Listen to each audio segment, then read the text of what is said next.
What are the major stages of getting your training online? Now, as with everything, there's sub-components to the details of each of these stages, but I want to give you an overview of what the big picture looks like when it comes to taking your organisational training and getting that into an e-learning format.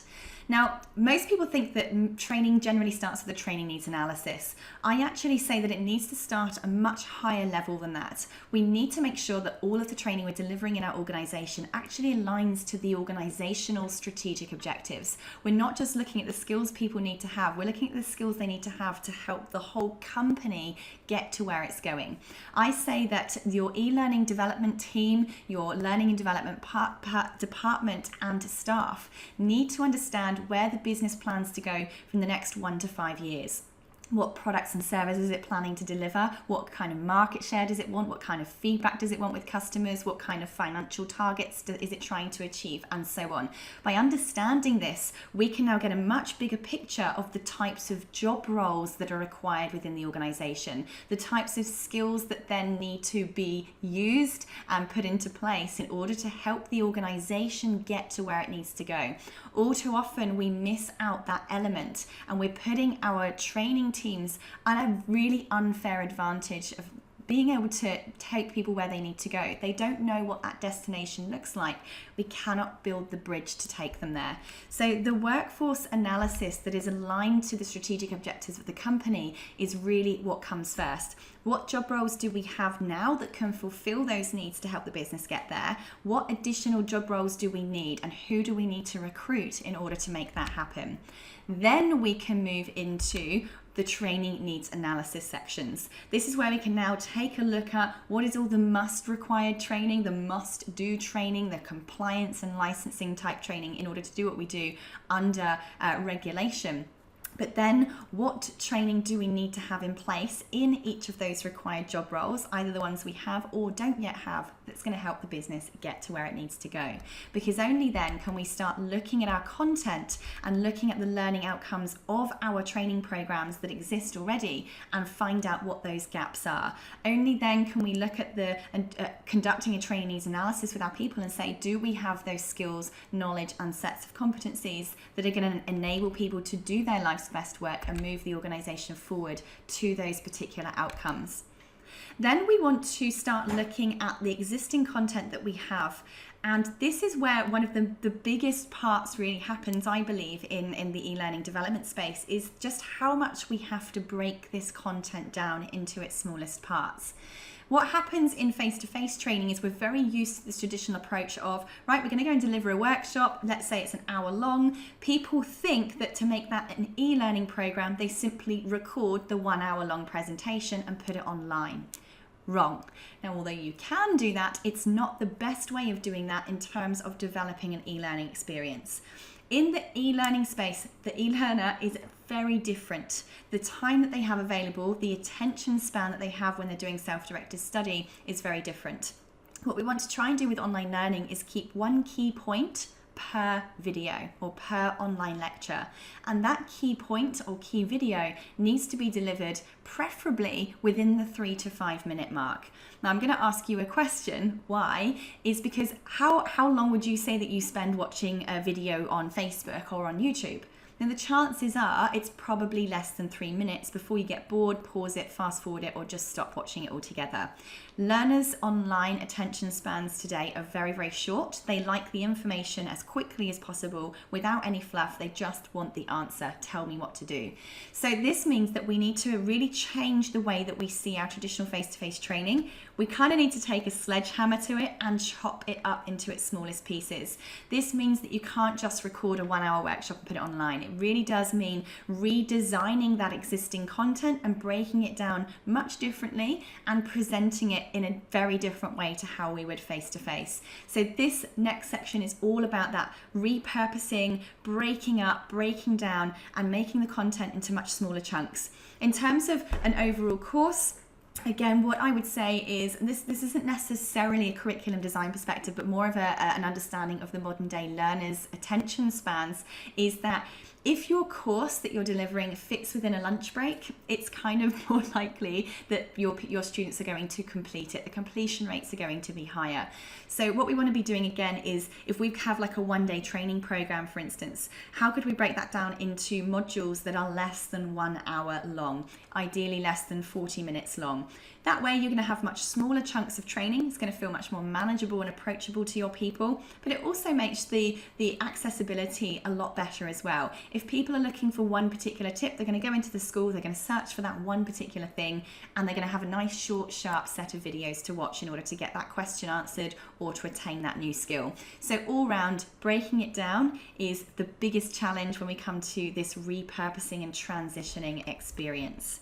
So after we've done that, this is when we start contextualizing and removing duplication. This is where we need to start thinking about the principles of adult learning. We need to go, okay, have we made this training as relevant as possible to each of the individual job roles? You may be teaching a very general concept, but can you maybe teach that in a couple of different ways to apply to different job roles? Can you use language and examples and case studies to really directly apply the training to the learner who is watching it, to their particular job role within your particular organization? The more you can embed the relevance to each person's direct working experience, the more you can contextualize it to their language and their situational application, the more likely they're going to be to engage with that particular experience. You then want to start to look at, does our training duplicate across the board anywhere? Can you record one video and then use that as almost like a pick and mix piece of content and reuse that content in as many places as possible without us having to rework, but also making sure that it doesn't in any way affect the learning experience? You want to then look at the different types of learners that you might have, the different types of mediums of content you can add. This is where you want to start thinking about, can we now add in interactive, simulation, practical, on-the-job type training? Can we add blended learning elements to this? How can we make this as practical and engaging as we possibly can, whilst making it as straight to the point, as waffle-free as we possibly can at the same time? After we've added in all the interactivity and chosen all our different elements of training, then we want to be thinking about assessment. We want to be thinking about monitoring and tracking. We want to make sure that we are recording the right information about our learners' development and progress, and about the acquisition of the skills and knowledge that they are obtaining. We want to make sure that we're able later on to analyse whether our online learning is effective and if we need to improve or change it in any way. And of course, whether people are increasing their competence to a level where they can operate autonomously within the organisation. From there, we then go on and do our filming and film editing. We're now happy with the whole curriculum plan, we've got the course plan together. We are definitely sure this is the right process for this particular training. Then, of course, we bring in the professional film crews. Please make sure you have good video quality, good lighting, and good sound. You want people to be able to not listen to nasty, tinny sound, and you want the visuals to be clear so that, again, people can view these on any devices without obscurity and without them having to really struggle to hear or see what's being shown or said. So professional film crews will really work for you here, whether you're filming in situation, in environment, or whether you're using a green screen studio. Today, film crews can come to you. As e-learning developers, we have professional film crews internationally that come to your location so that we can make sure that the training is as contextualized as possible to suit your environment and use your equipment, show your resources as examples, and have your environment all around as it's being filmed and processed. Then we set up the online learning platform. So this is where, again, which one are you going to choose? Which one's the most appropriate? Do you already have a system that you're using? You just need to have the content added to. This whole process now takes place, making sure it's all done in your branding. PowerPoints are all consistent across the board. Everything it looks the same. It all falls part of the same business, the same brand, and the same experience, regardless of what department is engaging in the training itself. Then from there, we can use automated reminder systems. So what we want to be doing is making sure that we're making the learning management system an integral part of everyday role, everyday business. We don't want to make it something that people forget about. we want to make sure that we can use automated software to remind people to log into their training. We can set it in a timely manner so that people are reminded on certain dates or at certain times during their career that certain training needs to be taken. We can completely remove the human element of needing to remember or be reminded by a person and set up these automations so that we're keeping completion rates high and we're keeping people regularly engaging and interacting with that learning environment. And then finally, you set up a system to make sure that everyone's aware of the change and is aware of how to use their software. Again, usually a very short video, just like the one you're watching now that's been emailed out to all of your users, can be enough to simply show them how to log in and how to press play on their particular training program.